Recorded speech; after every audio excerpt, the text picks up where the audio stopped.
کہتے ہیں دوستی کا رشتہ سب سے گہرا ہوتا ہے، لیکن کراچی میں ایک ایسا واقعہ سامنے آیا جو صرف ایک قتل نہیں بلکہ دوستی کے نام پر ہونے والی ایسی بے وفائی تھی جو ہر کسی کو ہلا کر رکھ دے۔ یہ ہے مصطفیٰ عامر کا قتل، ایک ایسی کہانی جو شروع تو ایک معمولی کڈنیپنگ سے ہوئی، مگر جیسے جیسے پردہ اٹھتا گیا پوری تصویر ہی بدلتی چلی گئی۔ 6 جنوری 2025 DHA کراچی۔ مصطفیٰ اپنے گھر سے نکلا تو زندہ حالت میں تھا، مگر واپس صرف اس کی جلی ہوئی لاش ملی۔ پہلے یہ کڈنیپنگ کا کیس سمجھا گیا، پھر قتل، لیکن جیسے ہی انویسٹیگیشن آگے بڑھی جو حقیقت سامنے آئی اس نے اس کیس کا رخ ہی تبدیل کر دیا۔ یہ صرف ایک دوستی کا دھوکہ نہیں تھا بلکہ ایک ایسی سازش تھی جو کسی نے سوچی بھی نہیں تھی۔ ارمغان نے مصطفیٰ کو کیوں اور کیسے قتل کیا؟ دونوں کے درمیان لڑائی کی وجہ کیا تھی؟ ارمغان کا اصل دھندا کیا ہے؟ ڈبہ کال سینٹر ہے کیا اور یہ کیسے چلتا ہے؟ آج کی اس ویڈیو میں ہم ان تمام سوالات کے جواب تلاش کرنے کی کوشش کریں گے۔ تو چلیے اس کہانی کے ہر پہلو کو کھولتے ہیں، شروع سے آخر تک۔ اس پورے واقعے کو سمجھنے کے لیے سب سے پہلے ہمیں ان لوگوں کو جاننا ضروری ہے جو اس کیس میں شامل ہیں۔ سب سے پہلے مصطفیٰ عامر، BBA فائنل ایئر کا اسٹوڈنٹ، جسے نہ صرف بے رحمی سے مارا گیا بلکہ اس کی لاش جلا دی گئی۔ کہا جاتا ہے کہ مصطفیٰ کا تعلق ڈرگ ڈیلنگ سے بھی تھا، جو اس کیس کو اور بھی کمپلیکس بنا دیتا ہے۔ پھر آتا ہے ارمغان، اس قتل کا سینٹرل سسپیکٹ۔ اس کے ساتھ تھا شیراز، جو صرف ارمغان کا دوست نہیں بلکہ اس کا بچپن کا ساتھی بھی ہے۔ ایلیگیشنز ہیں کہ شیراز بھی اس قتل میں شامل تھا، لیکن ایک ریسنٹ ویڈیو میں اس کا کہنا ہے کہ سب کچھ صرف ارمغان نے کیا۔ میں آ رہا ہوں تھوڑی دیر میں، اس جگہ کو سب کو صاف کریں، کہیں پہ مجھے خون کا نشان، کوئی چیز اس طرح کی کوئی چیز ایسی نظر نہیں آنی چاہیے۔ اور پھر کہانی میں انجلینا کا ذکر آتا ہے، جس کا اصل نام روما بتایا جاتا ہے۔ یہ ایک ایسی شخصیت ہے جو اس پورے معاملے کو اور بھی الجھا دیتی ہے۔ کہانی کے مطابق انجلینا کو ارمغان کی گرل فرینڈ کہا جاتا ہے، مگر اس کے مصطفیٰ کے ساتھ بھی گہرے تعلقات تھے۔ یہ صرف ایک سمپل قتل نہیں بلکہ ایک ایسی کہانی ہے جس میں ہر نئے موڑ پر نئے راز سامنے آ رہے ہیں۔ اس کیس میں شامل سبھی لوگ انلیگل ایکٹیویٹیز میں کسی نہ کسی طرح انوالوڈ رہے ہیں۔ یہ صرف عام دوستوں کا گروپ نہیں بلکہ ایسا سوشل سرکل تھا جو مل کر لیوش پارٹیز کرتے، جہاں ڈرگز کا آزادانہ استعمال ہوتا تھا، اور صرف استعمال ہی نہیں بلکہ ڈرگ ڈیلنگ بھی کی جاتی تھی۔ شیراز کے بیان کے مطابق مصطفیٰ انہی پارٹیز کا ایک سینٹرل کریکٹر تھا کیونکہ وہ ویڈ سپلائی کرتا تھا، جبکہ ارمغان اس کا ریگولر کنزیومر تھا۔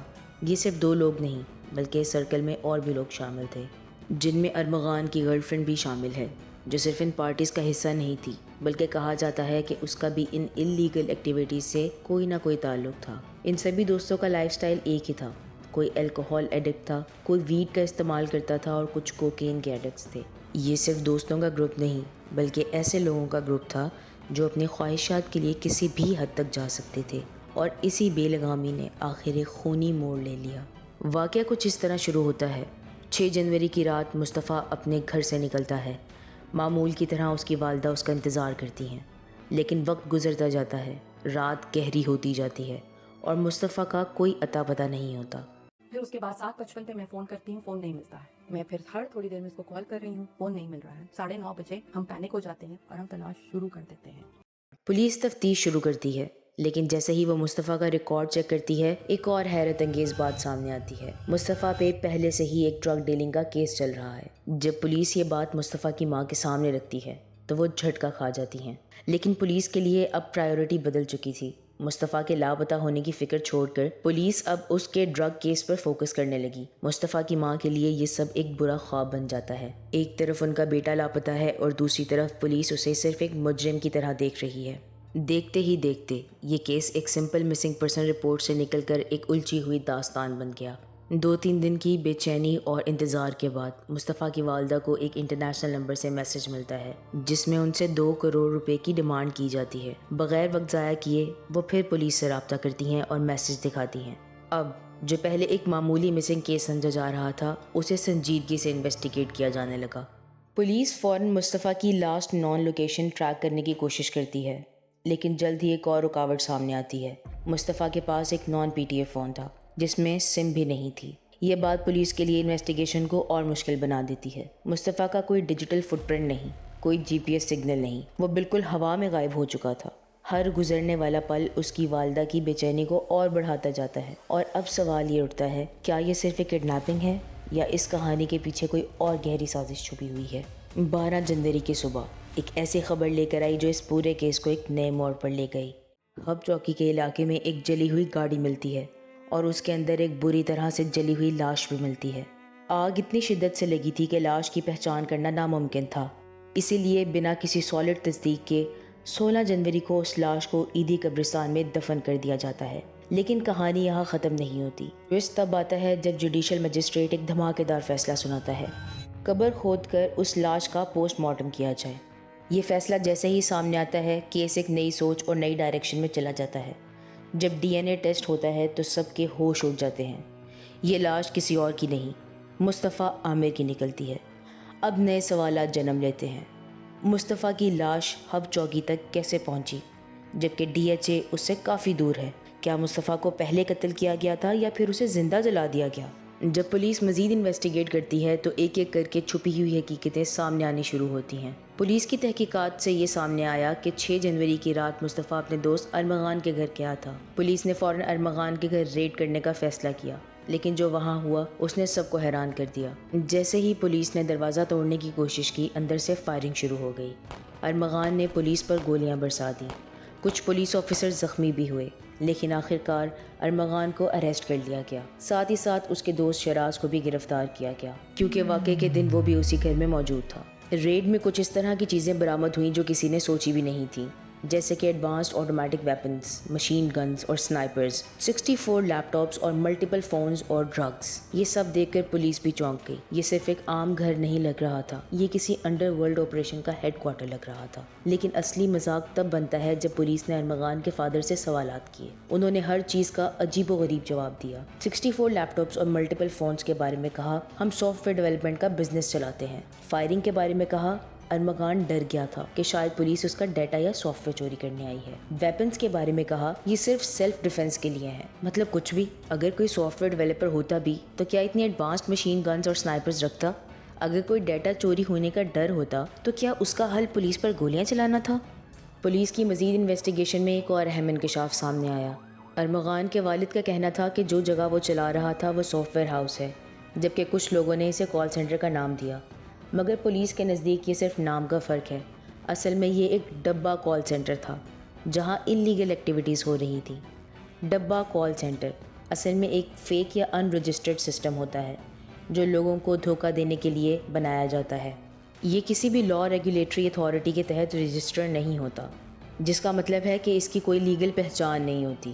کراچی میں ایسے بہت سے ڈبہ کال سینٹرز موجود ہیں جو فوریکس ٹریڈنگ اور فیک کسٹمر سروس کے نام پر فراڈ کرتے ہیں۔ اس فراڈ کا طریقہ کچھ اس طرح کا ہوتا ہے کہ فیک ٹریڈنگ پلیٹ فارمز بنائے جاتے ہیں، لوگوں کو انویسٹمنٹ کے لیے کنونس کیا جاتا ہے، انہیں بتایا جاتا ہے کہ وہ فوریکس یا اسٹاک مارکیٹ میں انویسٹ کر کے ایک زیادہ پروفٹ کما سکتے ہیں۔ جب تک لوگوں کو سمجھ آتا ہے کہ وہ ٹریپ ہو چکے ہیں، تب تک فراڈسٹرز ان کے پیسے ہضم کر چکے ہوتے ہیں۔ سارا لین دین کرپٹو کرنسی میں ہوتا ہے، جس سے ان لوگوں کو ٹریک کرنا مشکل ہو جاتا ہے۔ اب انویسٹیگیشن سے یہ بھی معلوم ہوا کہ ارمغان اور اس کے ساتھی انٹرنیشنل کلائنٹس کے اکاؤنٹ سے کرپٹو کرنسی اور ڈیجیٹل کرنسی کے ذریعے اسکیمنگ کرتے تھے۔ یہ ایک بڑے پیمانے کا فائنینشیل فراڈ تھا جس میں لوگوں کو ٹریپ کر کے ان کا پیسہ لوٹ لیا جاتا تھا۔ اسی وجہ سے پولیس نے وہاں سے برآمد ہونے والے لیپ ٹاپس اور موبائل فونز کو FIA کے حوالے کر دیا۔ اب FIA ان کا ڈیٹا ایکسپلور کر رہی ہے تاکہ یہ دیکھا جا سکے کہ اس نیٹ ورک میں اور کون کون شامل ہے اور یہ کتنے وقت سے چل رہا تھا۔ ارمغان کو کچھ دنوں کے بعد جسمانی ریمانڈ پر پولیس کے حوالے کر دیا گیا۔ ساتھ ہی اس کے دوست شراز کا بیان بھی سامنے آیا، جس میں اس نے اس واقعے سے متعلق تمام تر تفصیلات کھول کر رکھ دی۔ اب تک ہم نے اس کیس کے ہر پہلو کو آپ کے سامنے رکھ دیا ہے، لیکن دیکھنے والوں کے ذہنوں میں ایک سوال ابھی بھی گھوم رہا ہوگا، آخر 6 جنوری کی رات کو ہوا کیا تھا؟ آخر کیسے مصطفیٰ اپنے ہی دوست کے ہاتھوں ایک بے حس موت کا شکار بنا؟ آئیے شراز کی زبانی اس واقعے کا تجزیہ کرتے ہیں۔ مصطفیٰ اپنے گھر سے نکل کر ارمغان کے گھر جاتا ہے، صرف ایک اور ڈیل کمپلیٹ کرنے کے لیے۔ جیسے ہی مصطفیٰ نے ویٹ دی، ارمغان اپنا جوائنٹ بناتا ہے اور اس میں مصروف ہو جاتا ہے۔ سب کچھ روٹین کا حصہ لگ رہا ہوتا ہے، لیکن پھر اچانک جوائنٹ ختم ہوتا ہے اور منظر بالکل بدل جاتا ہے۔ ایک دم سے ارمغان ایک لوہے کے ڈنڈے سے مصطفیٰ پر حملہ کر دیتا ہے۔ وہ اتنی شدت سے مارنے لگتا ہے کہ کمرے کی دیواروں اور فرش پر مصطفیٰ کا خون جگہ جگہ بہہ جاتا ہے۔ مصطفیٰ کو مزید ڈرانے کے لیے ارمغان اس کے ارد گرد فائرنگ بھی کرتا ہے۔ یہ صرف غصہ نہیں، ایک پلانڈ ایگزیکیوشن لگتی ہے۔ جب مصطفیٰ زخمی حالت میں ہوتا ہے تو ارمغان سفید چادر سے اس کے ہاتھ اور پاؤں باندھ کر اسی کی گاڑی میں ڈال دیتا ہے۔ ارمغان اپنے بچپن کے دوست شیراز کو اپنے ساتھ لے کر نکلتا ہے۔ لگ بھگ 3.5 گھنٹے کے سفر کے بعد یہ دونوں بلوچستان کے ایک سنسان علاقے میں جا پہنچتے ہیں۔ وہاں جہاں صرف مٹی کے ٹیلے نظر آتے ہیں، ارمغان گاڑی کو کچے راستے پر اتارتا ہے۔ اس وقت وہ شیراز سے کہتا ہے کہ تم روڈ کی طرف چلو۔ شیراز نے کچھ دور چلنا شروع کیا، پیچھے ایک تیز آواز سنائی دیتی ہے جیسے کوئی بلاسٹ ہو۔ جب وہ مڑ کر دیکھتا ہے تو مصطفیٰ کی گاڑی آگ میں جل رہی ہوتی ہے اور اس کی ڈگی میں مصطفیٰ اب بھی زندہ تھا لیکن زخمی حالت میں۔ اس کے بعد ارمغان اور شیراز وہاں سے بھاگ جاتے ہیں اور جیسے تیسے کر کے کراچی واپس لوٹ آتے ہیں۔ یہاں تک کی کہانی شیراز کی زبانی تھی، لیکن انویسٹیگیشن کے دوران ارمغان نے بھی اپنے جرم کا اقرار کر لیا۔ اس نے خود مان لیا کہ مصطفیٰ کو زندہ جلانے کا ذمہ دار وہی تھا۔ اپنی طرف کی کہانی سناتے ہوئے ارمغان نے بتایا کہ 6 جنوری کو اس نے مصطفیٰ کو بنگلے پر بلایا۔ مصطفیٰ نشے کی حالت میں وہاں پہنچا۔ ارمغان کے مطابق اس نے اور شیراز نے مل کر مصطفیٰ کو لوہے کی راڈ سے بے رحمی سے مارا۔ یہ تقریباً 2 گھنٹے تک چلتا رہا، جب تک مصطفیٰ کے سر اور گھٹنوں سے خون بہنے نہ لگا۔ پھر شیراز نے کہا کہ خون میں لت پت مصطفیٰ کو صرف مارنا کافی نہیں، اسے ٹھکانے بھی لگانا ہوگا۔ اس وقت ان دونوں نے گوگل پر ہنٹنگ پلیس سرچ کیا، جس میں سب سے پہلے دریجی کا نام سامنے آیا۔ یہی جگہ انہوں نے مصطفیٰ کو لے جانے کے لیے چنی۔ انہوں نے مصطفیٰ کے منہ پر ٹیپ لگا دی، اس کے ہاتھ پاؤں مضبوطی سے باندھ دیے اور اسے گاڑی کی ڈگی میں ڈال دیا۔ جب وہ دریجی پہنچے اور ڈگی کھولی تو مصطفیٰ اب بھی زندہ تھا، مگر زخموں سے چور ہونے کی وجہ سے ہل بھی نہیں سک رہا تھا۔ گاڑی میں رکھا ہوا پیٹرول اس کے اوپر چھڑکا گیا۔ پھر بے دردی سے اسے کہا گیا، ڈگی اور شیشے کھلے ہیں، اگر ہمت ہے تو بھاگ جا۔ مصطفیٰ نے ہلنے کی کوشش کی، لیکن طاقت جواب دے چکی تھی۔ اس کے بعد اس پر آگ لگا دی گئی۔ جب مصطفیٰ جلنے لگا، شیراز نے کہا، یہاں سے نکلتے ہیں۔ پھر دونوں مختلف ٹرانسپورٹ کا استعمال کرتے ہوئے کراچی واپس پہنچ گئے۔ عقل و فہم رکھنے والے لوگوں کے ذہنوں میں اس دردناک واقعے کے بعد بہت سے سوالات جنم لے چکے ہیں۔ یہ سب کیوں ہوا؟ ارمغان نے اتنی نفرت سے مصطفیٰ کی جان کیوں لی؟ کیا یہ صرف ایک پرسنل دشمنی تھی یا اس کے پیچھے کوئی اور گہری وجہ چھپی ہے؟ کچھ لوگوں کا کہنا ہے کہ نیو ایئر کی رات مصطفیٰ اور ارمغان کے درمیان کسی بات پر شدید لڑائی ہوئی تھی اور اس لڑائی کی وجہ ایک لڑکی بتائی جاتی ہے، لیکن اصل معاملات اب تک دھندلے ہیں اور یہ کہنا مشکل ہے کہ مصطفیٰ کی موت صرف اس کانفلکٹ کا نتیجہ تھی یا پھر اس کے پیچھے کوئی اور گہرا سبب چھپا تھا۔ کیا اس سب کا تعلق صرف ایک گرل فرینڈ سے تھا یا پھر اس کہانی میں ڈرگز اور انلیگل ایکٹیویٹیز کا بھی کوئی کردار تھا؟ یہ وہ سوالات ہیں جو اب بھی جواب طلب ہیں، مگر جو بھی وجہ ہو، ایک بات بالکل واضح ہے، کسی بھی بات کا انجام موت نہیں ہونا چاہیے تھا۔ کسی کی پرسنل دشمنی یا غلط فہمی کسی کی زندگی سے بڑھ کر نہیں ہو سکتی، مگر اس کیس نے سب کو جھنجھوڑ کر رکھ دیا کہ کس طرح ایک معمولی کانفلکٹ ایک انسان کی جان لے سکتا ہے۔ اگر ارمغان کی سائیکی کا گہرائی سے تجزیہ کیا جائے تو یہ سمجھنا ضروری ہے کہ اس کی اپ برنگنگ کا طریقہ اس کی پرسنالٹی پر سیدھا اثر ڈال سکتا ہے۔ جس طرح کہا جاتا ہے کہ اس کے پیرنٹس سیپریٹڈ تھے اور دونوں اپنی نئی زندگی میں مصروف تھے، اس کا مطلب یہ ہے کہ ارمغان ایموشنل نیگلیکٹ کا شکار رہا ہوگا۔ جب ایک بچہ چھوٹی عمر میں ماں باپ کے درمیان کانفلکٹ اور سپریشن کا پروسیس دیکھتا ہے تو اس کے اندر ابینڈنمنٹ ایشوز ڈیولپ ہو سکتے ہیں۔ ارمغان کے کیس میں بھی یہ ہو سکتا ہے کہ اس نے ایموشنل اٹیچمنٹس ڈیولپ کرنے میں مشکل محسوس کی ہو، جس کی وجہ سے وہ ایکسٹریم ریئیکشنز دینے لگا ہو۔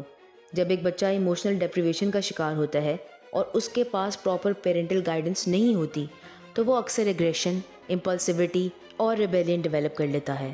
ایسے لوگوں کے لیے ایمپیتھی محسوس کرنا مشکل ہوتا ہے اور ان کی فرسٹریشن کسی بھی ایکسٹریم ایکٹ میں کنورٹ ہو سکتی ہے، جیسے کہ وائلنس یا مرڈر۔ ارمغان کا الگ رہنے کا تجزیہ یہ بھی دکھاتا ہے کہ اس کے ارد گرد گارڈز ہمیشہ موجود تھے، جو یہ بتاتا ہے کہ وہ پاور اور کنٹرول کا شدت سے طلبگار تھا۔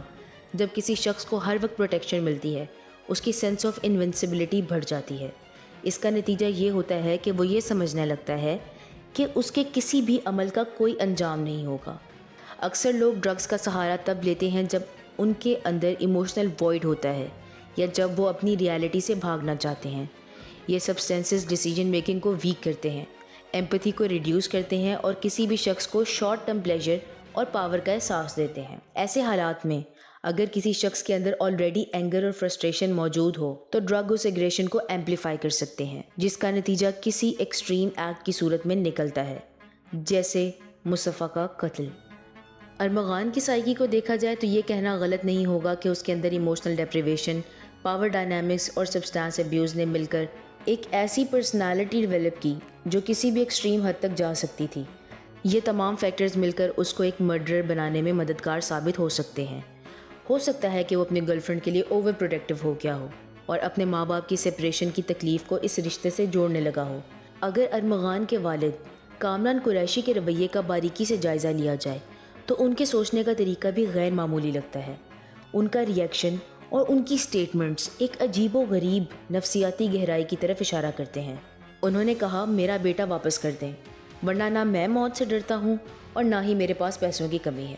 جب ان سے نیوز چینل پر مصطفیٰ کے قتل اور ارمغان کے نشے کے بارے میں سوال کیا گیا تو انہوں نے ایک بے پرواہی بھرا جواب دیا، مجھے معلوم ہے میرا بیٹا نشہ کرتا تھا، وہ جوان تھا، اسی لیے کبھی کچھ نہیں کہا۔ یہ کہنا ایک نگلیکٹفل فادر کی سوچ کو سامنے لاتا ہے۔ یہ ایٹیٹیوڈ صرف معمولی غفلت نہیں بلکہ ایک پوری نسلی تربیت کی کمی کو ریفلیکٹ کرتا ہے۔ انہوں نے اپنے بیٹے کے گناہوں کو نظر انداز کیا اور اب بھی اسے ڈیفینڈ کر رہے ہیں۔ انہوں نے اور بھی حیرت انگیز بات کی، 18 سال سے بڑی اولاد کو ڈانٹنا نہیں چاہیے ورنہ وہ دشمن بن جاتی ہے۔ سب سے حیرت کی بات یہ ہے کہ انہوں نے کہا میں اپنے بچے کا چیف انویسٹیگیشن آفیسر بننا چاہوں گا کیونکہ مجھے پولیس پر اعتماد نہیں ہے۔ یعنی نہ صرف وہ پولیس پر بھروسہ نہیں کرتے بلکہ انویسٹیگیشن کا کنٹرول بھی اپنے ہاتھ میں لینا چاہتے ہیں، جو ایک خطرناک ٹینڈنسی ہے۔ یہ اس بات کی طرف بھی اشارہ کرتا ہے کہ شاید وہ اپنے بیٹے کو بچانے کے لیے ہر حد پار کرنے کو تیار ہیں۔ امید ہے کہ اس ویڈیو کے ذریعے آپ کو اس کیس کے مختلف پہلو دیکھنے کا موقع ملا ہوگا۔ جرم تب بڑھتا ہے جب نظام کمزور ہو، گنہگار آزاد رہیں اور ہم انجام سے آنکھیں بند کر لیں۔